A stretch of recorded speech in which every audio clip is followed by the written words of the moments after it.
I'm going to show you the easiest way to create reports out of your Jira data, put it in Confluence, and share it with all your stakeholders. If you haven't already, please consider subscribing to the channel, drop a like if you get value, and don't forget to check out the links down below because you definitely want to start your free trial to Jira Snapshots for Confluence.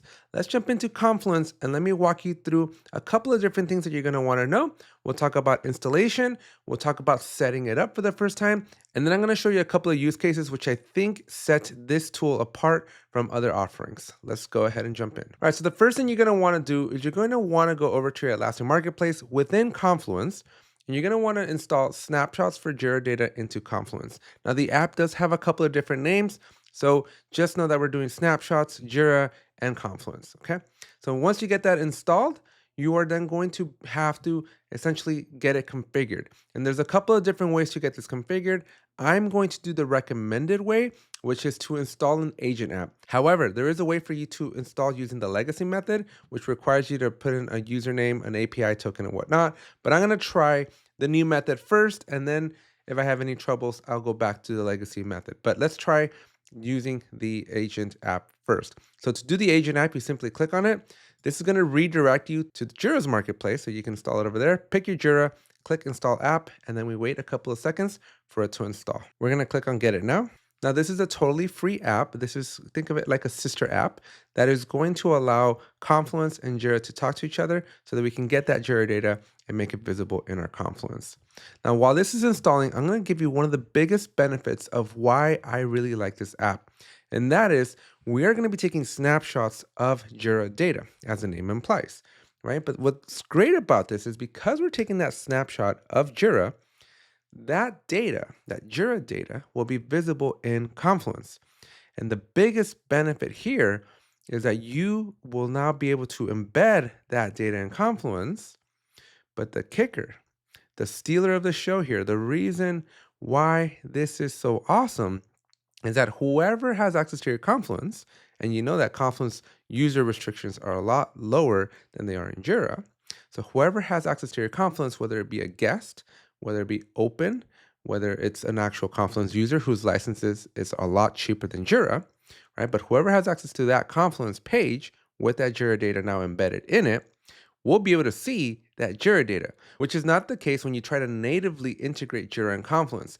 In order to see, if you're not using snapshots for Confluence, the only way to see that Jira data is to also have the Jira license and the Confluence license. Both have to exist. But this app, it eliminates the need for your users to also have a Jira license. You just need access to Confluence. Whether that is through the guest, anonymous, or a paid Confluence user, it really does drastically lower your bill. Okay, so the agent has been installed. We're going to go back to Confluence and we're going to tell it that we installed the agent. And it's asking us for the Jira Cloud URL. So I'm going to go over here to Jira and I'm simply going to grab this URL from mine. Here, you would obviously want to put your URL. You don't want to copy mine. So we'll paste that in here. And then I'm going to blur out and do my email real quick. So give me 1 second. Once you have your email, you simply click submit. And now the connection has been established. So now that we have the connection established, a couple more things that I want to call out here while I'm on this page. Number one, this app also has a really good integration with X-Ray. So definitely check that out if you are interested in X-Ray data. But this is also a pretty big high selling point for the app is that it allows you to connect with X-Ray. All right, so now that we have this app installed, let's go see it in action. We're gonna jump into a Confluence page and we're gonna try it out. Now I'm gonna be following some of the documentation that I'm gonna be linking down below. This is over at radbeedocs.atlassian.net. This is their Confluence for their documentation. And here we're just gonna follow a couple of steps on how to get some stuff. But before we do that, I wanna show you a couple of things here, right? A couple of selling points. And I'm gonna make this a little bit bigger so you can see here because I just wanted to call these out because these are great. This is why we are interested in this app. Number one, and I already mentioned it as the agent was installing, is that there's so much transparency here because you don't have to buy a Jira license for your stakeholders. It is very often the case where you have your C-suite executives, your VPs, your directors. They're very much interested in seeing what's going on in Jira, but they log in like once or twice a month, maybe once a quarter, and it just doesn't make sense to be paying that very, very expensive Jira license each and every month when they really just need to see a snapshot in time for a report just to kind of get a warm, fuzzy feeling of where things are. So this one is going to allow us to do that. Second, we can prepare for status meetings without having to export Excel from Jira. So what's great about the snapshot is that very much like when you export something to Excel, you are freezing, right? You're taking a picture of data frozen in time because that data is now immutable, right? It's not live data. And that's sometimes a gift and a curse. I'll call it a gift and a curse because what I really like about Jira is that it's always live data. But a lot of executives don't normally like that. A lot of executives want to see snapshots, right? They want to see moments in time and where the data is at. I personally prefer live data all the time, but I definitely know that one of my biggest struggles that I've had with managing stakeholders over my 10-year career here has been, well, it's cool that the data is live. That's awesome, live data, but we just want to see snapshots, right? We want to see what happened or what is happening. We also want to see trends, which we're going to talk about in a second as well. This also works with JSM. I already mentioned it works with X-Ray. It helps us with retrospectives, there's audit reports, but there's a couple of other key features, right? Again, static data. But one new item that I want to cover here is that it also shows us our hierarchy. So it's going to respect your hierarchy. If you have epic stories and subtasks, it's going to respect and support custom fields from both Jira and JSM.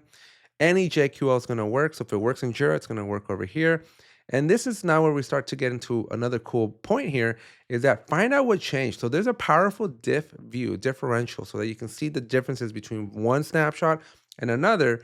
And this is great because a very popular use case that we're going to try to demonstrate in this video is when you finish your sprint, you want to see what got completed at the end of that sprint. And so you want to take a snapshot of that sprint in time, right? Because the moment you close your sprint, the moment you move on to the next day, your Jira data is now fresh with the newest live data, but it becomes challenging to create some sort of a report or a trend, right? Because especially if your team is rolling stories from sprint to sprint, using just Jira by itself makes it really challenging to figure out what rolled, what didn't roll, what was the status of things in that time before the sprint ended, because again, the data is always live and it's always changing on you.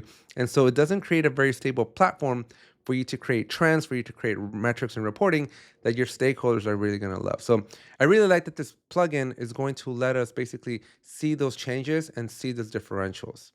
A couple of other things for you to just know is that this aligns with the Confluence page history. So as Confluence has its history and its version control, we're going to be able to utilize that. No data residency issues either because, fun fact, the snapshot is going to store the Jira data as an attachment. So all the rules on data governance that are governed by Confluence, that's going to overrule and take over. So RadBee is not doing anything with your data. Then, as I mentioned, a couple of integrations here, X-Ray, Script Runner, a couple of other things. So really, really cool. Those are some highlights. Let's jump into a quick demo and let me show you how it all comes together. So the first thing I'm going to do back in Confluence, I'm going to go and create a new page, RadBee demo. And then in here, we are going to basically call upon the snapshots for Jira, and we're going to start bringing over some Jira data. So all I need to do is a slash, and that's going to bring up my macros. I have a Jira Snapshots. You can see that I have a test report that I can do if I had it connected with X-Ray. We're going to keep things simple for this video, and we're just going to do a Jira Snapshot. So once that is done, we're going to basically ask Jira for some data. Notice that you can create a couple of levels so that you can bring different hierarchies in. This case, I'm just going to bring in my bugs, right? And I'm going to go into a project. So project equals ARN and issue type equals bug. And I'm going to do this little quick search to make sure I validate my query. Notice that my ARN doesn't exist. So I'm going to go back into my Jira and I'm going to go figure out what's the actual key for my project. I thought I had it correct, but apparently not. And the name is actually AAD. Okay, so it's my project's called ARN, but my thing is called AAD. So let's validate my query now. And here we go. We have a couple of bugs. And now we get to add which fields we want to bring in. So maybe we want to bring in the priority. If you have severity, if you have steps to reproduce, anything custom like that, you can add pretty much any custom field that you want. But maybe let's bring in our assignee. Let's bring the due date in, right? These are key things that I have in my bug that I'm very interested in. We can click on that insert snapshot, and then we're going to see what happens next. Okay, so once we have that, we've embedded it. We're going to click publish. We're going to publish our page. Okay. And now that we have our page published, we now get to take the snapshot. So we are going to click on this take a snapshot. And this is going to go into Jira and take that snapshot of those data that we basically told it that we were very interested in. Okay.